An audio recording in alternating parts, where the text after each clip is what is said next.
আজকে আর hi hello বলার মতো মনের অবস্থা নেই। क्या नाम है आपका? আমার নাম প্রথমেই বলি, আমার নাম টুকি বাউল। আচ্ছা, আমি এসেছি ওয়েস্ট বেঙ্গল কলকাতা থেকে, অনেক দূর থেকে আমি আজকে এসেছি। আজকে এমন একটি মন নিয়ে এসেছি, এই মনে কোনো হাসি নেই, খুশি নেই। কেন জানেন? কারণ আমি একজন বাংলাদেশি। আমি এসেছিলাম ঠিকই, বাংলাদেশ থেকে এসেছিলাম ইন্ডিয়াতে, যে কোনোদিন আর বাংলাদেশে ফিরে যাব না। কিন্তু আমিও বুঝিনি আমার রিটার্ন টিকিট আমি এইভাবে পাবো। আমার বাড়ি ওয়েস্ট বেঙ্গল কলকাতায়, কিন্তু আমার জন্ম হচ্ছে বাংলাদেশে। যেখানে আমার জন্ম, সেখান থেকে আমি ইন্ডিয়াতে চলে এসেছিলাম। এখন এখানেই থাকি বলে আমি অ্যাড্রেস বলি কি ঠিকানা বলি, আমি ইন্ডিয়ার ঠিকানাই বলি, কারণ আমি যেখানে আছি সেখানকার ঠিকানাই তো আমি বলবো। কিন্তু আমি নিজেও বুঝতে পারিনি আমার রিটার্ন টিকিট হয়ে যাবে।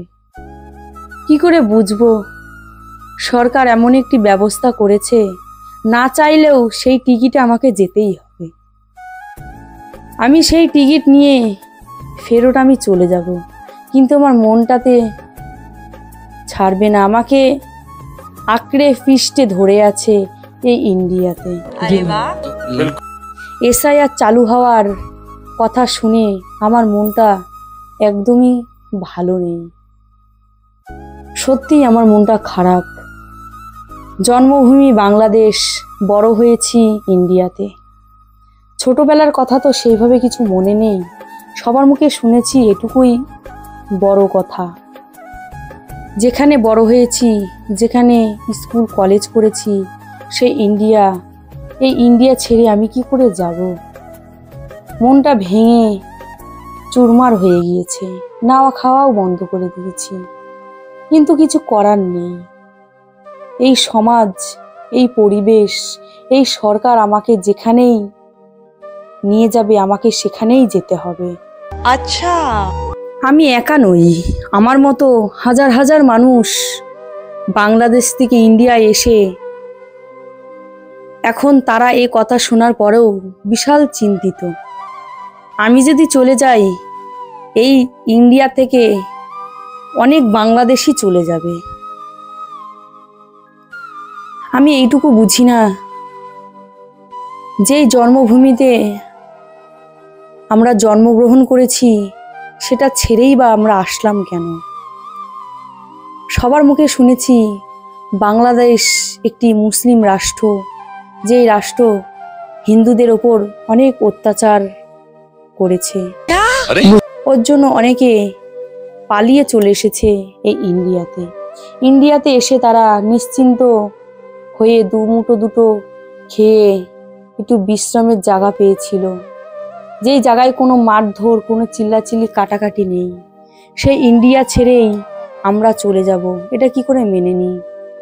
তারপরে শুনলাম একটি খুশির খবর, যে যারা অত্যাচার হয়ে বাংলাদেশ থেকে ইন্ডিয়া এসেছে তাদের কোনো চিন্তা নেই, তারা এই দেশ থেকে ওই দেশে যাবে না। কিন্তু যারা ভালোভাবেই পালিয়ে এখানে এসেছে তারা চলে যাবে। এটুকু শোনার মাত্রই আমার আত্মাটা একটু জুড়ালো। আমি ইন্ডিয়াতে বড় হয়েছি, আমি ইন্ডিয়া থেকে যেতে চাই না স্যার। আমি এই ইন্ডিয়া, এই মা, আমি এই ইন্ডিয়াকে ভীষণ ভালোবাসি। এই ভারত মাতাকে আমি আমার হৃদয়ে স্থান দিয়েছি, কি করে ছেড়ে যাই? আমি পড়াশোনা করে এই ইন্ডিয়াতে একটি চাকরিও পেয়েছি। আমি একজন স্কুল টিচার, আমি বাচ্চাদের পড়াশোনা শেখাই, তার সাথে সাথে কি করে আত্মসম্মান নিয়ে বাঁচতে হয় আমি সেটাও শেখাই। এই ইন্ডিয়াকে আমি এতই ভালোবাসি, আমি মন থেকে শ্রদ্ধা জানাই ইন্ডিয়ার সব নাগরিকদের। তাদের সহযোগিতা পেয়েই আমরা আজকে এত ভালো করে দিন কাটাতে পারছি। सही बात है। আমি বাংলাদেশ থেকে এসে পড়াশোনা করে ইন্ডিয়াতে স্কুল টিচারের চাকরি পেয়েছি, কিন্তু সেই স্কুলের কিছু কিছু টিচার আমাকে ঠ্যাস মেরে মেরে কথা বলতো, যে বাংলাদেশ থেকে এসে ইন্ডিয়াতে চাকরি করে খাচ্ছে। আমি তাদের কথা কিছু মনে করি না, কারণ আমি ভারত মাতাকে ভালোবাসি, শ্রদ্ধা করি, নিজের জীবন দিয়ে দেব এইরকম ভালোবাসি আমি। কে কি বললো, কে কি করলো, আমার কিচ্ছু আসে যায় না। I love my India.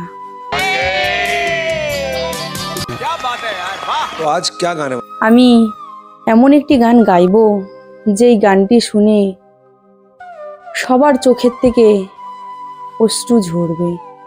যারা ভাবছেন বাংলাদেশ থেকে ইন্ডিয়ায় আসবেন, আমি তাদেরকে বলবো বাংলাদেশে বসে একটি রিটার্ন টিকিট কেটে নেবেন, কারণ এই ভারতবর্ষে বাংলাদেশিদের আর কোনো স্থান নেই। सही बात है। তাদের ওই বাংলাদেশে আবার ফেরত যেতে হবে।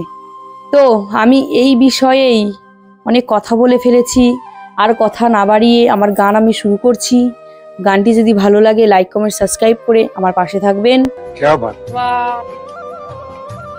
আশা করি গানটি সবারই ভালো লাগবে এই দুঃখের ভেতর। ब्यूटीफुल सॉन्ग, चलिए जरूर सुनते हैं। रिटर्न टिकट हाथे लया, अरे रिटर्न टिकट हाथे लया, আমি আইসাছি এই দুনিয়ায়, টাইম হইলে যাইতে হবে, যাওয়া ছাড়া নাই উপায়।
কোন গাড়িতে আইসা ছিলাম, কোন গাড়িতে যাব, 2 দিনের স্টেশনে সেই কথা কি ভাবো, মন সেই কথা কি ভাবো।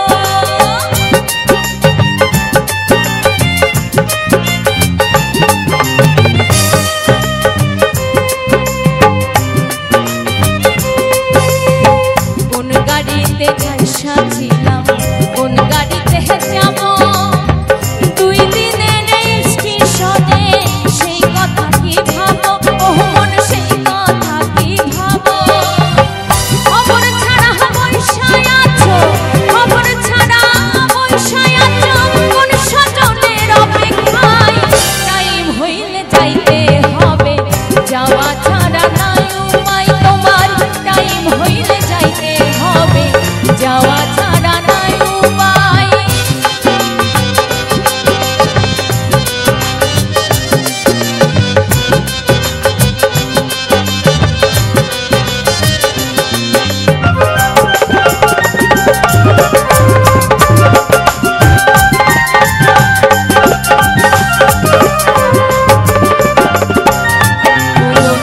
নিক্তি মেপে মাল সামানে হিসাব দিতে হবে, বাদলে সে কি সেই হিসাবে সময় কি আর পাবে, মন সময় কি আর পাবে।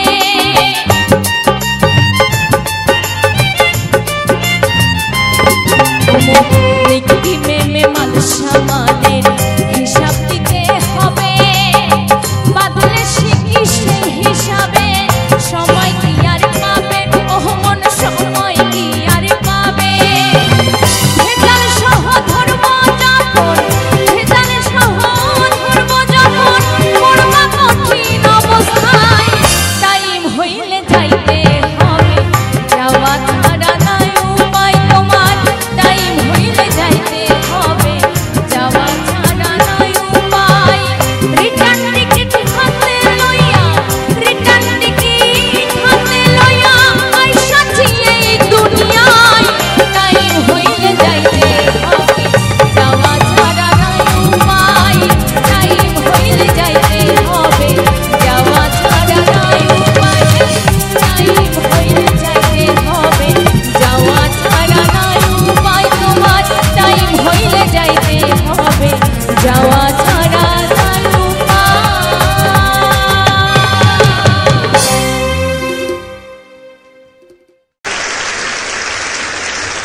ये संगीत कहाँ सीखा, कैसे सीखा, कौन सी गलियों में? क्या तुम्हारी आवाज में प्यूरिटी है, क्या सादगी है, क्या मासूमियत है? कुछ ऐसी झलकी है तुम्हारी आवाज में जो इस हिंदुस्तान को हिला देंगी। Very good, extraordinary.